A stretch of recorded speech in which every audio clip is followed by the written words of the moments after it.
Yeah, welcome back, everybody. This is Night Flight, and today Troy McLachlan is back, and we are going to talk about a phenomena that is, accelerating, and that is de-dollarization.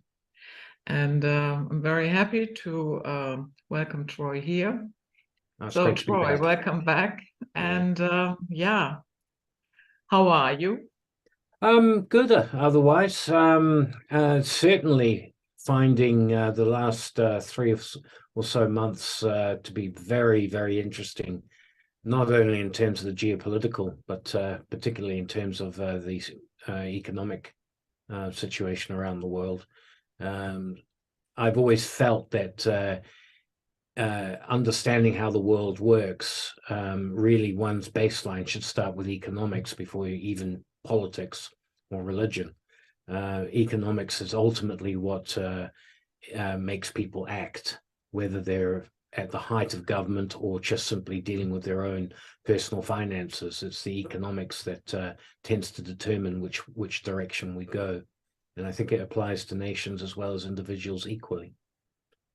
Yeah, that's absolutely correct. Many people, they would not keep their jobs if it weren't for economic survival. You know what I mean? Sure. And so, that is definitely something that is driving all of us, whether we like it or not.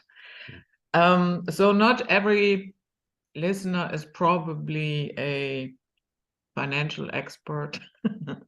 So let's start with the basics. Why was it beneficial for the United States that their currency was the world reserve currency? Well, it's beneficial in the sense that they can dictate terms of trade. If you have the currency in which everything is priced in, then pricing can be manipulated through your own monetary and even fiscal policy.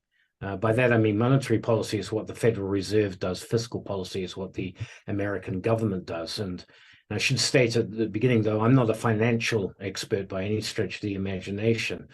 What I find is a lot of people have never made the differentiation between a private organization called the Federal Reserve and the American government and its treasury. They think that they're part of the same system, the same organization. It's better to understand that effectively the politicians gave control of the coining of money and the printing of money to a private organization in 1913. Which then lends money that it prints to the United States Treasury for a fee that's called interest. And they have that power that is separate to the government. There was interesting tricks we used, like calling it the Federal Reserve as opposed to the Bank of America or something like that. That had two central banks prior to the Federal Reserve establishment in 1913. But the Federal Reserve was established at that time under the name Federal Reserve, ostensibly to give it the give it an aura of being a quasi-government organization. It is private, and to this day, they have still not released the true shareholders in that organization. That is kept very secret, and some people go as far as to say that really it's the City of London, that again quasi independent state square mile that exists in London, England. This is where most of the true shareholders sit, who hold the commanding stake in the Federal Reserve System. So the Federal Reserve System has come to dominate American politics as much as its economy, simply because it has the ability to boom or bust the United States economy. And because of the size of the American economy and the blessings that America has as a nation, that economy has come to dominate the rest of the world in terms of goods manufactured, trade of those goods, services, and so on. The importance, though, that they learned from the British Empire and the succession of former reserve currency people before America gained that position in about the 1930s, and particularly 1944, Bretton Woods was where it solidified that.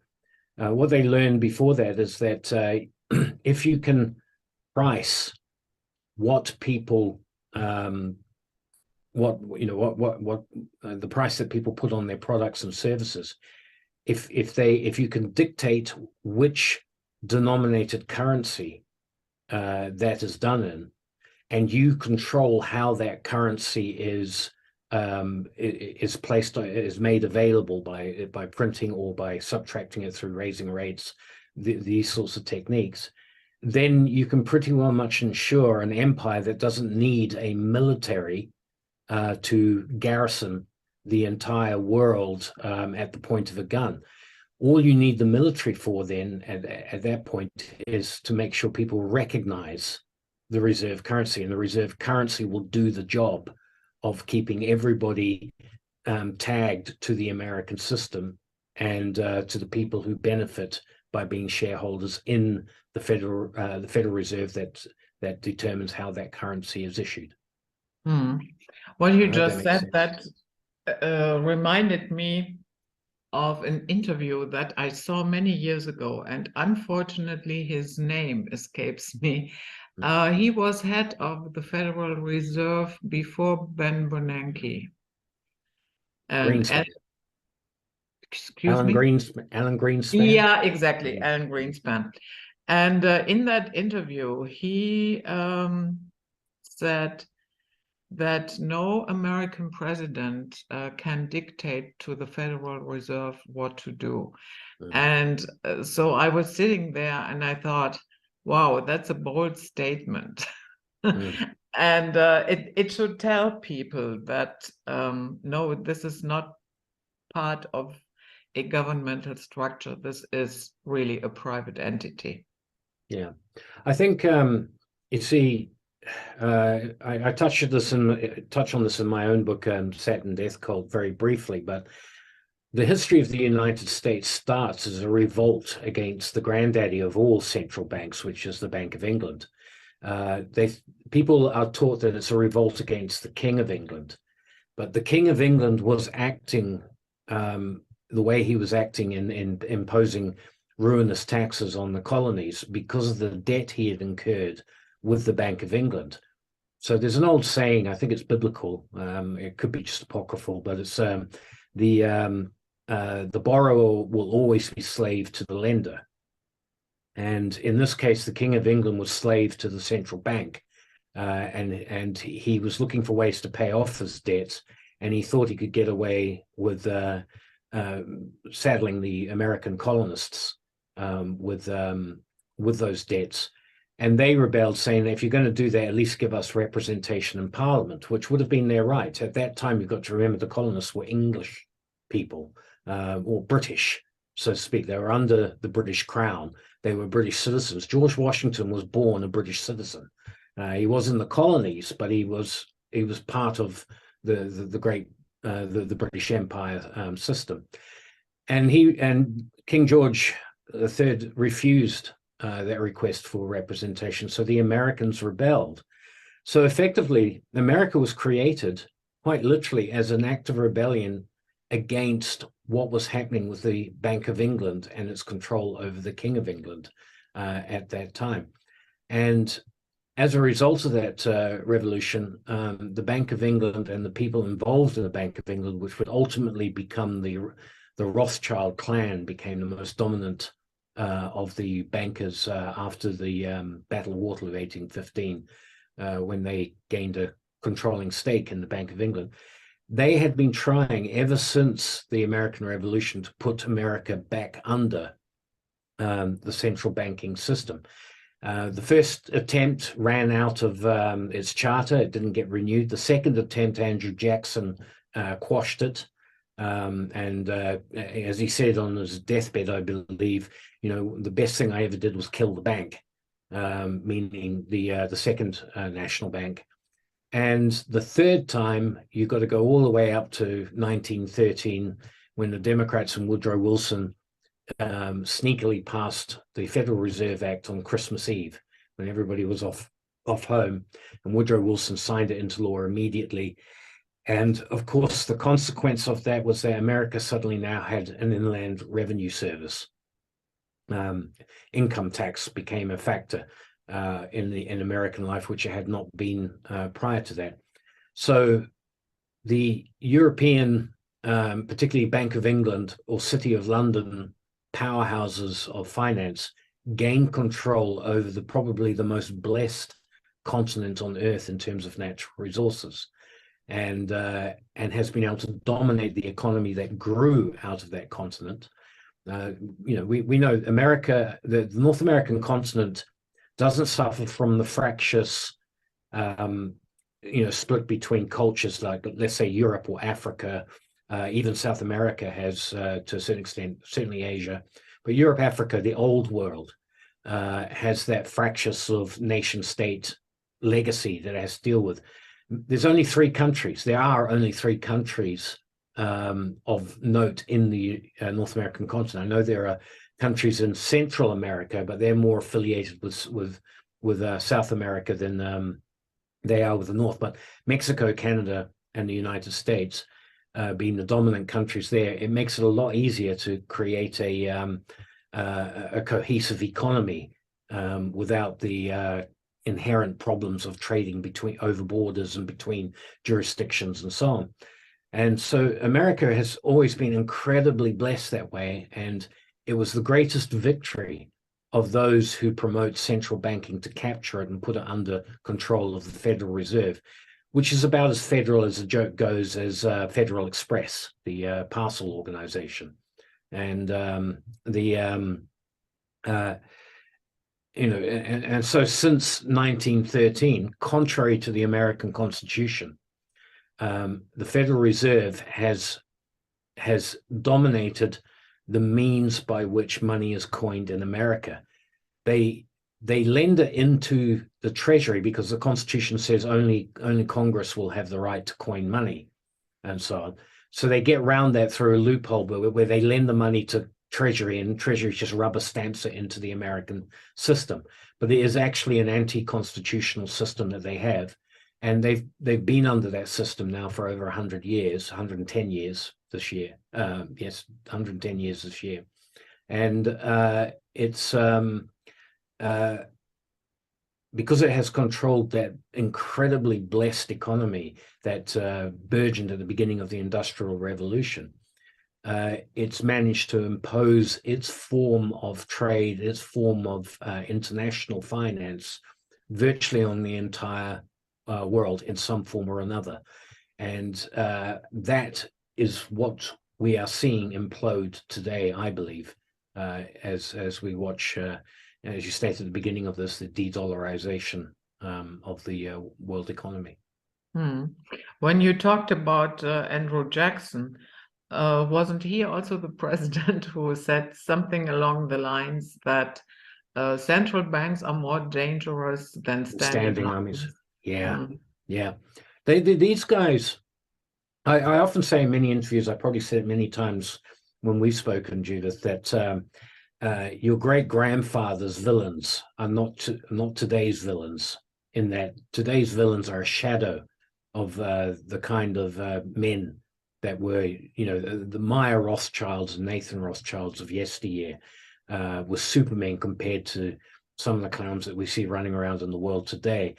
But the same is also, I believe, pretty much in some of the thinkers and the politicians, you could call them, but the leaders of various countries in that time.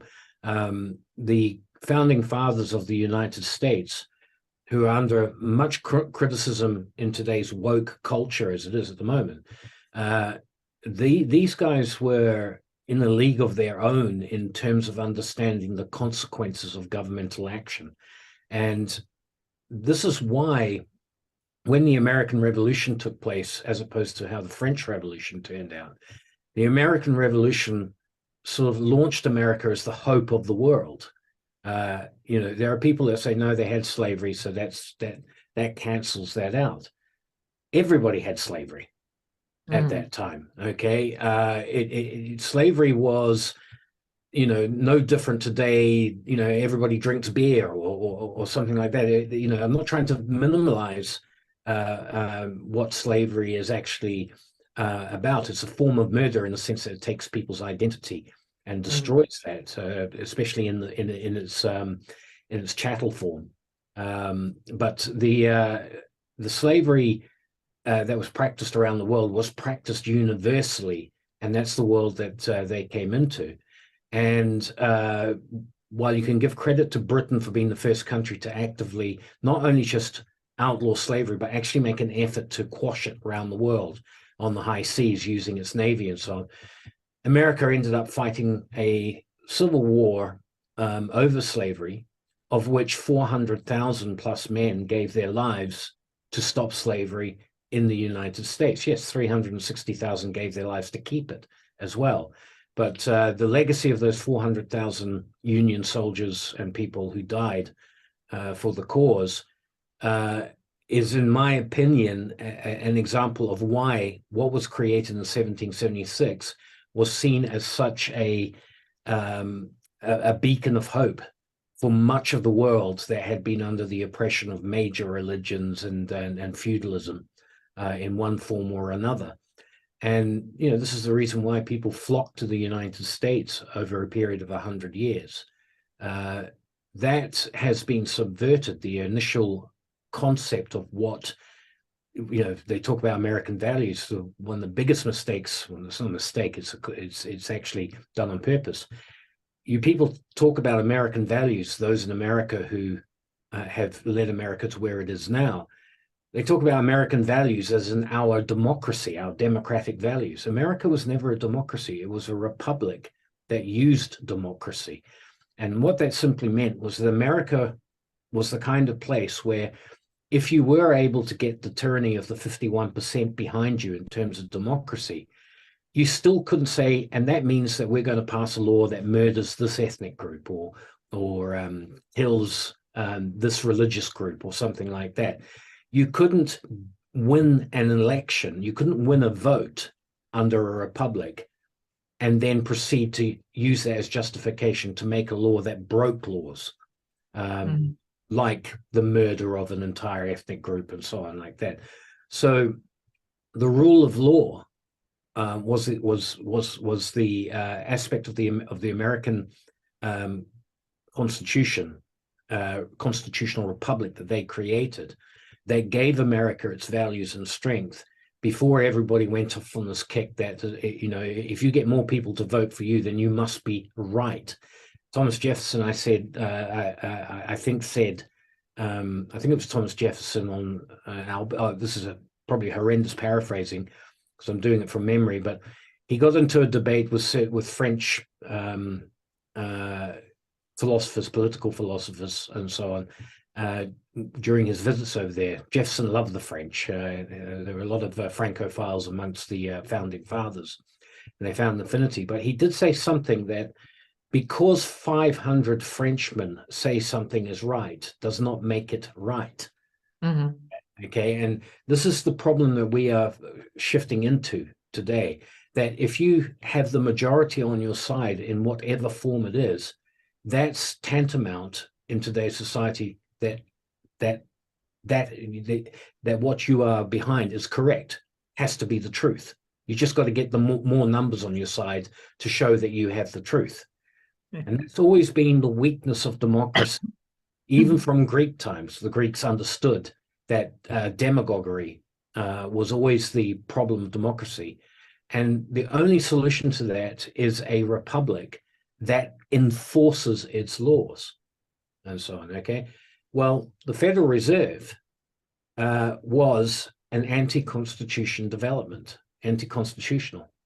And but nobody enforced those rules that identified this as anti-constitutional. And 100 years later, the world, not just America, the world is now paying the price in terms of extreme economic uncertainty and potentially the rise of totalitarian surveillance states that were those bad villains I talked about that were intellectually superior back in the old days. It was basically they could only dream of this kind of control. And I think we're lucky that that men of that type of intellect are not actually running the evil side of things today, given the technology that's available to people of that kind of thinking. Yeah. So it's good that the other side has degenerated as well. Mm. When I went to the United States, especially to New York, I remember, was it Times Square? There is this huge clock that is ticking away in terms of how much debt the United States has accumulated. So, and the amount, I don't even know how many trillion it is now. But it is quite breathtaking. I know that.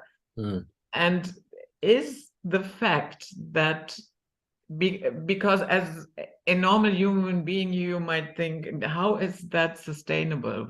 How is it that they do not default? Does that have something to do with the fact that it is the world reserve currency and the petrodollar? Yes, most definitely. It goes back to Maya Rothschild's concept of, give me the right to coin money, and I care not who is in office, and so on. Okay, so as the fact that the Federal Reserve can boom and bust a cycle as they please over a period of time allows them to control in terms of how the people react to a system where they're in debt. Yes, that figure that you said about the clock in Times Square, I believe that if America had to pay it off and work to pay it off, every single household in America would have to pay $600,000 in today's money to pay off that debt. Now that is quite often at least double the house of what most people have, and so on. So it's now reached effectively meaningless numbers in terms of what it really means. But for the Federal Reserve as a mechanism was always created to allow for people in a position of authority over money to be able to foreclose and gain ownership over not only resources and land, but also over the productivity of the people that populate the land as it goes. And it's probably the single most evil mechanism, but it's also the single most genius mechanism, because people have been instilled with this idea: if you owe, you better pay. You can't, and so on. So by creating a situation where entire nations, even races of people, let alone at a tribal or family level and such, are convinced that they owe, that they are obligated to owe something back, it means that those who do control these financial institutions behind the scenes, the privatization of the coining of money and so on, effectively own the people who are in debt and such, right? And this goes back to my whole idea of Saturn Death Cult, that there's this idea of a golden age, a new golden age to come about, that that mythology told us was destroyed in ancient times. A new one will come about. And for many people who are involved in sort of the international finance system and so on, that golden age practically has arrived, because they don't actually have to do work in the sense of productivity, make things or provide a service or something. They just simply have to get people in debt, because that's the power that they've been given by politicians who have betrayed their own countries. Andrew Jackson fought it, Woodrow Wilson succumbed to it, and such. And once you have that power to get people in debt, all you need is the force, usually at the end of a weapon, a gun or a sword or whatever it is, and age it is, to let people know you better pay that debt. And it's not always all at once. At the end of every year, there's always somebody who loses, is guaranteed. They're going to be foreclosed on, and their land is going to be taken, and such. And so therefore, as a mechanism for monopolization, it is the single greatest mechanism to allow those who want monopoly to gain monopoly over the productive resources of the planet, whether it's the exploitation of resources or it's the exploitation of labor that exploits the resources. This concept of putting people in debt and then holding a debt that they can never, ever pay back, because that's what interest is. You can never find that extra dollar needed to pay the interest. It just isn't there. And that immediately puts you in danger of being foreclosed on. And a small proportion always gets foreclosed on. And then all you have to then do to essentially close the loop on the people is the collectivist idea or socialist idea that those who lose are actually entitled to a portion of the productivity of those who work hard. Not that they are entitled to bring a lawsuit against those who put them in an onerous debt, all right, an extortionist debt. The idea is that those who are productive then have to carry those who are unable to be productive, for want of a better term. And so therefore, when people talk about not dichotomy, but the competition between capitalism and socialism, this is a complete misnomer as such, because capitalism is not what is going on in the world in terms of the Western world that people identify as capitalism. It's crony capitalism, which means it's actually monopolism. The objective of these capitalists is not free markets, it's not competition, all those aspects of a fair society where we believe that there should be fair competition, everybody has an equal playing field. These people want monopoly, and they gain it through debt, but they solidify it through bureaucracy. And that's where socialism comes in, because when you get the socialist communist bureaucrat in charge, you effectively have state control of the means of production over these sorts of things. And if you control the state through debt, you bag the lot. You have so socialist communists protect the monopolist capitalists through, you can't have a license to compete with these guys. We're going to make you have to spend 1,000 times more on research and development to come up with a better drug than the guys who are in the establishment. And so the monopolists use the bureaucracies to protect their position at the top and solidify everything under a financial system that is impossible to pay off for a nation once they are in debt to it. And that's why that clock you saw just keeps going up and up.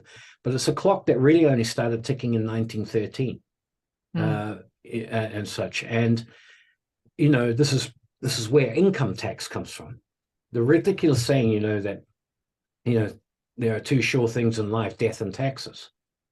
For many, many centuries, taxes weren't what we see them today or anything.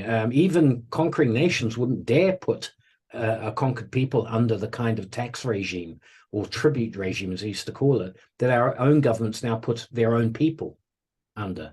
To do more than 15% would have been considered just beyond the pale in ancient times, yet we are quite happy 30, and in some countries in Europe, up to 70% of your income is taken by the government. Ancient people wouldn't let a conqueror do that, let alone their own government. The amount of debt that we have in society serves its purpose at the beginning to bring people into a monopolistic control over the goods and services of an entire economic system, which goes beyond the borders of America in this case, and so on. And but at the end of the day, it always reaches a stage where it starts to become, it starts to crush itself from its own weight of debt. And that's where we've reached it. We're in a part of time of history where that's happening again. This has happened so many times through history. It's almost by clockwork. I think it's a 200 to 270 year increments that you get through history. You can plot it, down through. They have these major international economic crises, and they've learned how to use these crises to reset the system in their favor. And usually it's some new nation then becomes, it was Rome, then it was the Holy Roman Empire, then it was Spain, then it shifted to the Dutch, then to the British, now to the Americans, roughly in that order, in terms of the Western experience. And this is the this is the mechanism that has I believe played down since 500 BC on a regular basis down through the ages. And so humanity finds itself at a crossroads where we might have the chance to stop a reset in favor of a elite minority that always sets this up in the first place, and institute something where the measure or the weight in our economic system that we call money, the means by which we measure price and what work of something is worth, and so on, will become a just weight. It won't become one of these mechanisms for enslaving people through debt. So now we have right now this trend that more and more countries are ditching the dollar. They are either trading in yuan or they are trading in their own currencies. And as of now, I have the feeling that trend is irreversible. Yeah. Maybe something along down the road, something might happen that changes it. I don't know. I don't have a crystal ball. But as it stands now, I would say I don't see that any reverse. I see more of an acceleration. So what then? Let's say this trend continues and the pace picks up. What then does that mean for the debt of the United States? What does that mean for the debt of the United States? It means that they can't export that debt. All right. Okay. So it means that they can't spread that debt throughout the world through the dollar reserve currency sort of method they have. Now, there's a lot of excitement over de-dollarization with people going into their own currencies and so on. I think that's a great start to overthrowing a system. We think of dollarization, we think the United States. To me, dollarization is a central banking system of the world. It was denominated once in British pounds, sterling pounds. It once was denominated in Dutch guilders and so on, all the way through. But today it's denominated in dollars, but it's the same mechanism, the central banking mechanism that goes back as far as we were discussing, that operates it. So it's not necessarily like an anti-American aspect, an anti-American movement in the sense that this is, if America ceased to exist tomorrow, there would still be the financial problems in the rest of the world based on this central banking system. what America has become is the cat's paw. It's the means by which the central bank has always enforced. It's look, if you're an American and you understand over the years, and many have done this, that the Federal Reserve is an illegal institution in America, and that the people have the right to coin their own money. All right. And some have tried to create silver denominated currencies and so on. What's always happened since 1913 is that you get a SWAT team come round, and if you any resistance, they'll gun you down. They'll put you in prison for longer than the murderer. They'll do these sorts of things. Now, the American government has essentially been doing the same thing to countries that it does to its own people. In terms of that. So the American people are as much victims of this as other countries are victims of what this central banking model has done. So if de-dollarization carries on at its current pace and so on, then the central banking system loses a tremendous amount of control over how economies develop and such, all right? In the past, you could sanction them, and if that didn't work, send in the American military. They'll do the job. The most powerful military, that's what they get used for. The country that is most responsible for taking on the central bank's hegemony, all right, in terms of using American might against other countries has been Russia. And the reason Russia can do it is because Russia has nuclear weapons that can match the United States.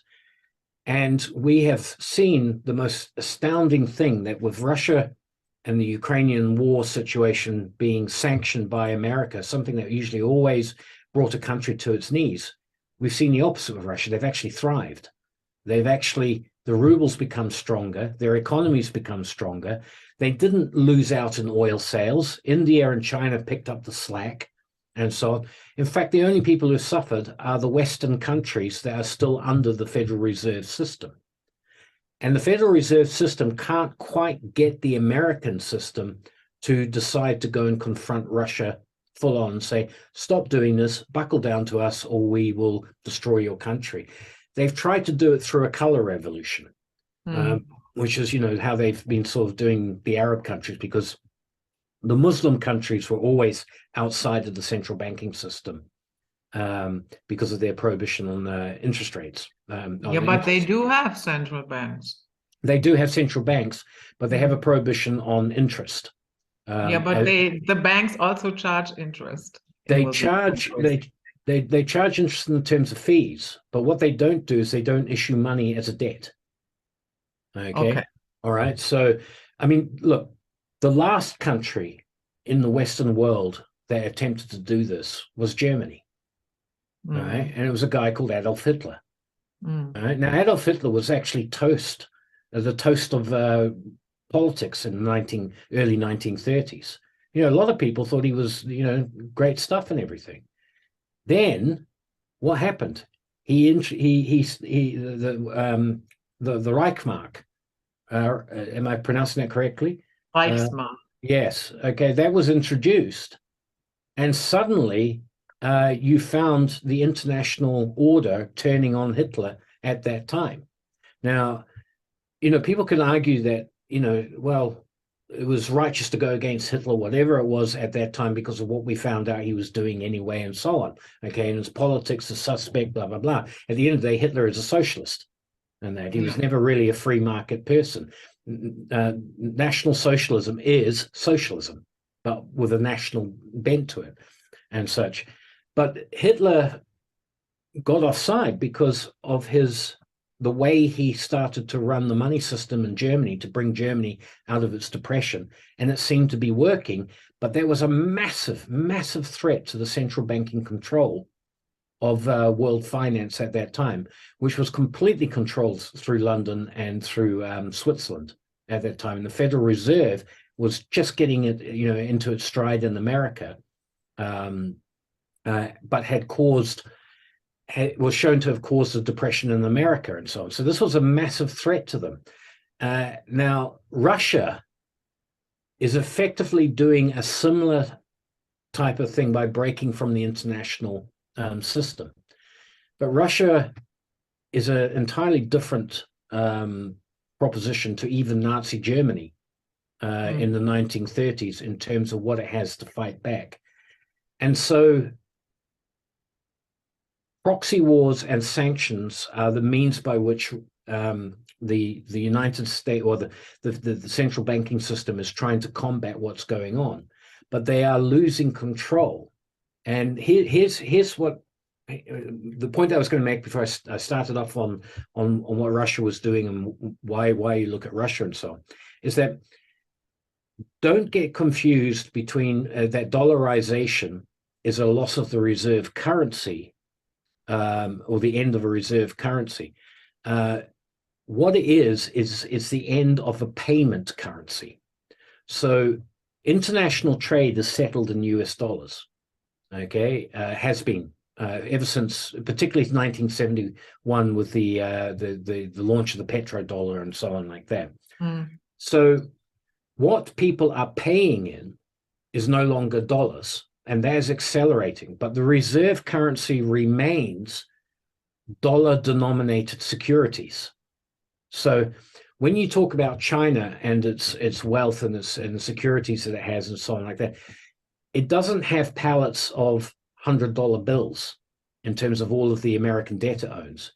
It has it in the form of dollar-denominated securities, treasury notes, treasury bills, that sort of thing. And the reason that it has that, and that will remain for a while, is because nobody has a security system like the one denominated in US dollars. You know, there is no yuan security system or ruble security system or something, okay? Now, as a result of that, the reserve currency will still be, in terms of what people hold as debt and so on like that, will still be the dollar for some time to come. It's just that people no longer want to use the dollar to make payments. They don't want to dip into those securities, say, I'm going to pay with dollars, however they sort of go about that. And the reason that happened is something that a lot of people have kind of forgotten in the fog of the Ukrainian war and so on, right? And that is that when Russia invaded Ukraine, supposedly as a special operation and so on, the first thing that America did was something totally and utterly unprecedented. It confiscated, it stole all of Russia's denominated US dollar securities, okay? And now all the other countries around the world, even those who are friendly with America, had enough nous to know that they like us today, but what if we do something we don't like tomorrow? If, take Uganda, all right? Uganda's just passed a law that has criminalized homosexuality. This is now considered anti-American values, all right? Now, Uganda has a lot of aid sent by America. It was part of the central banking system that you've got around the world, and that trade system that I spoke about, where securities are in dollar-denominated assets and so on like that, okay? All right. So Uganda passes a law which is consistent with what they believe is their culture, all right? And America says, you were our friend, but if you don't change that law, we're going to hurt you. How are they going to hurt Uganda? Well, they can send the military in or whatever like that, but normally they just simply now, the Russian the Russian precedent is, we'll just take all of your hard-earned dollar-denominated securities.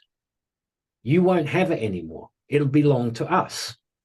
We'll just take it. And how do they do that? They do it because how do they do that? They do it because it's the international central banking system where these securities are actually held or recognized, okay? That's why the American dollar is called the reserve currency, because that's where everybody puts their profits and their wealth into for it to be secure in a bank, the banks of the world. If those banks are linked in to the international finance system called central banking, which, as I keep saying, is ostensibly still run outside of London. But the big names are the Bank of England, the Swiss National Bank, the Federal Reserve in America, the Canadian, Australian, New Zealand central banks, the Japanese, the Bank of Japan. All right, these are the big boys that have decided. And recently, it used to be Germany and France had their central banks, and Italy and so on. Now it's the European Central Bank. Okay, and that was the latest one to join in the year 2000. So it's only 23 years old compared to some of these other ones that are over 100 years, and the Bank of England's 400 years old. But those are the big boys who decide through their payment systems, the SWIFT banking system, the settlement of payments and all that. They can strangle you by stopping you having access to your dollar-denominated wealth, your securities and such. So in other words, they freeze it, they shut you out of the SWIFT system. Yep. And that is probably the reason why Russia, China, they have developed a different system now. It's precisely the reason. Okay. And this is it. They know that they don't, China can't become the reserve currency because it does not have a rule of law system for people to settle disputes in courts and things like that. Russia hardly has a rule of law, system and so on. But on a bilateral level, country to country, okay, they can do their deals and they'll have their problems. Some people say you ripped me off and you didn't follow through on this and so on, but they'll settle it between themselves in their own currencies. And that's what they've taken back. Now, the whole reason that it's not the reason that Russia started doing this. Russia saw what America was doing as far back as the Georgian conflict in 2008 as such. But they have also seen how Russia treated Iran, Iraq, Libya, and so on. They've seen what happened to Colonel Gaddafi when he wouldn't play ball with the international banking thing. And that's why Russia ultimately stepped in. The next domino to fall was supposed to be Syria. And Russia stepped in, stopped that from falling, and that's when the game changed entirely. And Russia has now been able, through the actions of the United States and the central banking system that governs the United States and Europe and Japan, they have been able to show the world how vulnerable they are to being hurt by the by the central banks of the United States if they don't do what the Americans want. And most of those countries have come to understand that American values are so nebulous, so fluid in terms of the world that we live in now, that you can be their best buddy today and tomorrow you'll be their worst enemy. They can turn on a dime on you. And what Russia is saying is, if you deal with us, all right, we have our currency and it's not dependent on international norms and values and things like that. You're dealing with us. If you like us, if you can deal with that, then let's do a deal together. Let's cut out the middleman, the central banks. That's what is actually happening. The central banks have been cut out, and the central banks have been cut out by a country that at the end of the day can obliterate the world through self-defense. It has the capacity to put us back in the Stone Age. And so even they understand that they can't really go face to face with Russia. They're going to try every trick that they have in the book. The problem is that they have reached that stage in their system where everything is imploding anyway. Even if Russia hadn't come on the scene, what's happened there? No, I was just sharing this. Right, I got you. Yeah. Nothing really happened. So the Russian, even if Russia had not been doing what it's doing, the system would have been imploding. But the central banking, elites and so on, they would just simply have been getting ready to reset the system. Okay, and they've done it so many times over the centuries, over the millennia. Why not again this time? But this time, because of what Russia is doing, and because Russia is showing the world that there is an alternative way to do trade, which is multipolar rather than unipolar, in terms of the central banking system, the central banks have reached a point where they have to reset the system, but the world is going a different route in terms of the way it does trade. So they're leaving the central banking system, and even if it resets, they can't reset it for the rest of the world because they now have their own system, led by Russia and China and the BRICS nations. And this is a massive disaster because they can't militarily defeat Russia without completely destroying anything to reset in the first place. They can't reset worldwide. They can only reset in the countries at this stage that they have total control over. Western Europe, or the European Union, Japan, and the United States, Canada, Australia, New Zealand. These are the only countries that they can try some kind of a reset. But even those countries, the people in those countries will now be able to see that other countries have been able to go a different route that might be better for the people as a whole than being under a central banking system. And this is why we're at one of the most crucial inflection points in history when it comes to how the world's productivity is going to be controlled. Will the people who actually are productive have control of their own productivity, or will we once again reset and cede the control of that productivity to a group of people who print money?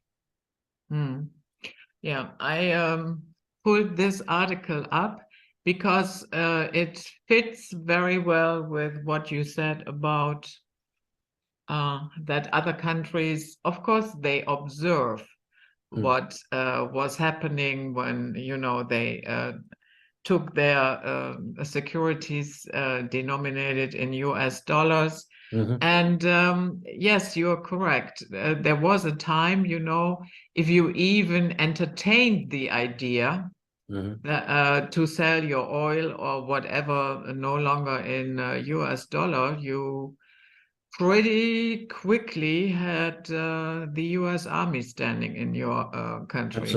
Absolutely. So these days, nobody is impressed by that any longer. And here, I think that is a very bold statement. Crown Prince is no longer interested in pleasing the United States. And I mean, Saudi Arabia has always been, more like an ally. Yeah. And it does even go further. Here, I have, here. However, the Saudi government refused his request, but that was when Biden went to Saudi Arabia and wanted to encourage them to produce more oil. And after Biden left, the US president was ridiculed on a television broadcast aired in Saudi Arabia, calling him Sleepy Joe. Yeah. Wow. Well, what the Saudis have done in the last couple of weeks is on a proactive level as important as the confiscation of Russian wealth by the United States through its central bank. All right. That was the signal to the rest of the world when Russia lost its wealth. That was a signal. You can't trust the US and the central banks to hold, whether it's your gold, whether it's your securities, whatever it is, you can't trust it to do that. They learned that, and then now the rapprochement between Saudi Arabia and Russia in terms of, the two biggest oil producing countries outside of the United States. Never forget that the United States is the most oil rich country on earth. They just buy everybody else's using their reserve currency and keep their reserves intact.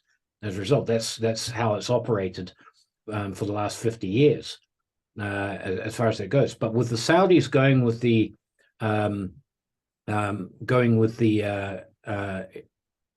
the Russians and such, Some people even joke that the S in the BRICS nations will be Saudi Arabia, not South Africa. Although, I think, both of them will be very important components to that BRICS breakaway that we're seeing in the world, led by Russia and China. But that sort of turning of Saudi Arabia towards Russia is a bigger event than I think most people understand in terms of not only economics and so on, but in terms of geopolitics. I think a lot of people have to look back at the history of what Saudi Arabia was in terms of the Middle East and the place that Saudi Arabia had. Back in the First World War, Britain had a guy called T. Lawrence, who was known as Lawrence of Arabia. And he convinced the Bedouin type peoples to go against their Muslim brothers, the Turks, and overthrow them. And the promise was made, as a result, you'll get Palestine and we'll give you that. And of course, the British stabbed the Arabs in the back with what was called the Balfour Declaration by allowing a Jewish colony to migrate into Palestine and then cause all those problems and so on. Now, what was really happening back then was that T. Lawrence got the Arabs to revolt against the Turks because he believed that Britain would live up to its obligations, and that the Hashemonite dynasty, of which Faisal was a part of which the current kings of Jordan are the last vestiges of, they would become the new royalty of that region. But what the British did, under pressure from Rothschild's interests and so on, they stabbed the Hashemonites in the back, and they gave a small tribal group of people called the Saudis, and they turned them into kings in the 1920s and ceded Saudi Arabia to them, because that ensured that they would give concessions with regards oil to both British and American companies. It would keep it away from Russia, communist Russia, in terms of the oil wealth and so on. It would make sure that Rothschild, Rockefeller-backed companies would have access to Middle Eastern oil without fear of the Russians being able to muscle in on that. And so that set the stage that the Saudis became kings of Saudi Arabia when they never were even a royal tribe, as a result of becoming the proxies of the Western economic oil regime, that was dominated by the central banking system of the West and so on like that. And so that's why when things started to implode badly by the 1970s, because America was still on the gold standard, the Saudis were happy to have the Americans denominate their dollars in oil, set the price of oil, and it became known as the petrodollar. And so you've had that close relationship from that time. Something astounding happened. I can't remember what year it was. I think it might have been the first year that Donald Trump was president. Okay. The Saudis had effectively a coup take place, not one that changed the Saudi government, but one that got rid of what a lot of people call deep state stooges, those Saudi princes and so on, who operated with the central banking Western that was the story where a lot of people were held hostage in a hotel. Yeah. That's exactly what happened. And they were basically told, give back your billions or else, suffer the consequences. So you had people like Alaouid and so on, who were counted up there, richest men in the world, that kind of stuff, overnight, losing their wealth and disappearing from the public sphere. And bin Salman, he becomes a de facto ruler of Saudi Arabia. He's a crown prince, but the king is more a figurehead over there. He's actually the guy in charge. And then you get a couple of tied-in incidents that lead up to that. One that leads up to it. Do you remember the Las Vegas massacre? The guy who shot the music concert up from a thing. There, is a very plausible train of thought that says there was an attempt that went wrong to kill Mohammed bin Salman, who was in a casino gambling close to the venue at that time, and was staying or had access to the to the suite 2 floors above the guy who did all the shooting. All right. And of course, a lot of people even wonder if it's just a single guy, it's the old Patsy type thing. And we'll never get to know the story or whatever. But Mohammed bin Salman goes back to Saudi Arabia, okay, and, very soon starts rounding up all these Saudi princes and such, and putting them in prison and basically stripping them of their wealth and reconstructing the kingdom, on different lines than the one that America had hegemony over all that time.